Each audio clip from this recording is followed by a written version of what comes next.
But if we had the immunological system at 80 that we have at 20, we might live 200 years, 500 years, nobody knows. There have been predictions by researchers in the field that lifespan can be extended to 500 years, others have predicted to 1,000 years.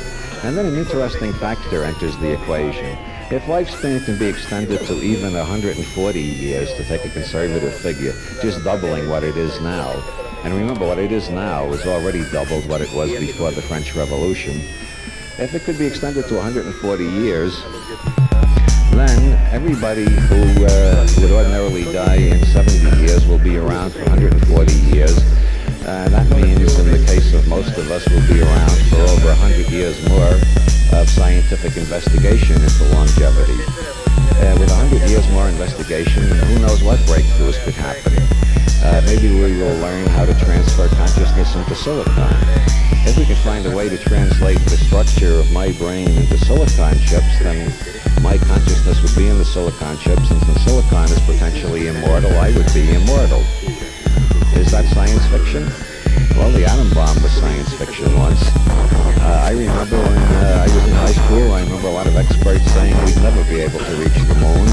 And I remember other experts saying, oh, we can reach the moon, but it'll take at least 100 years.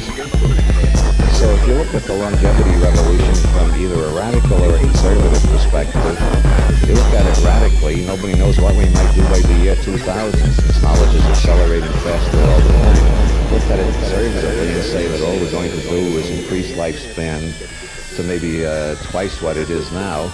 That means we'll be living through so much more history and so many more breakthroughs that we have no idea how far it can be extended. It is quite thinkable that there are people in this audience right now who will never die. That's a statement that could never be made before in history.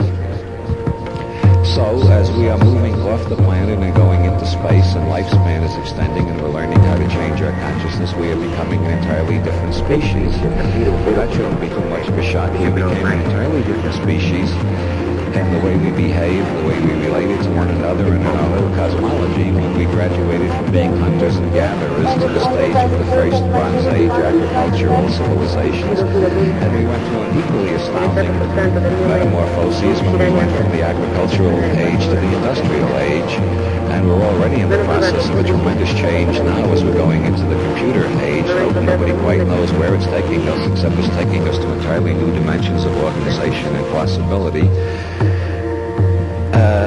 Going back to the first amoeboid creatures in the ocean and their path up to the amphibians and on to the saurians and onwards to the mammals, it has taken 4.5 billion years to get where we are now, but we're moving faster all the time.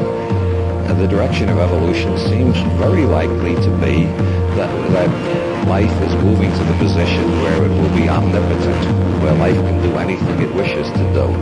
And in general, you can see that even on the surface of a primitive planet like this. From the time life started here, it has spread itself all over the planet, taking whatever form it has to take to adapt to any condition. Life has gotten to the top of the Himalayas. There are life forms up there.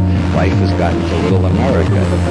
Look at the sidewalk closely when you're taking a walk and you see little bits of grass coming up between the cracks. Life has found a way to break through the concrete. Life seems to have a tremendous Dionysian exuberance about it, what Nietzsche called the will to power. And life seems to be aiming at nothing less than the attainment of divinity. We are in the process, we are part of the process of evolution from amoebas to cosmic immortals. What are cosmic immortals? Cosmic immortals are creatures who live anywhere in the universe they damn well please, travel as fast as they want to, and never die. That's the old-fashioned, that's the idea of a god. A god goes anywhere, never dies, and moves as fast as a god wants to move. That is what we are evolving toward gradually. Most futurists do not make predictions that outrageous because futurists are trying to become respectable. Those of you who heard me in Boulder last night know that I have no desire to become respectable. I am in a much more dangerous business than that. I am trying to provoke new thoughts. Now, I have just given you an outline of history and a projection forward of where I think it's going. That is my reality tunnel. That is the way I put the facts together. Anybody here can put the facts together and make a different gestalt out of them, a different reality tunnel, and make different projections. As a matter of fact, the Club of Rome is a group of Italian futurists who are very good at examining the trajectories of history and concluding that in 10 years everything is going to go smash and all civilization will collapse entirely. Since we don't know what the future is until the future gets at us, and the future only comes at us one day at a time, which gives us a chance to adjust to it. Imagine if it arrived a year at a time.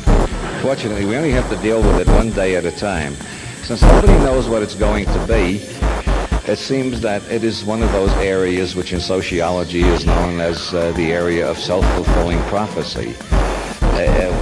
People have a definite belief about what the future is going to be. The future is going.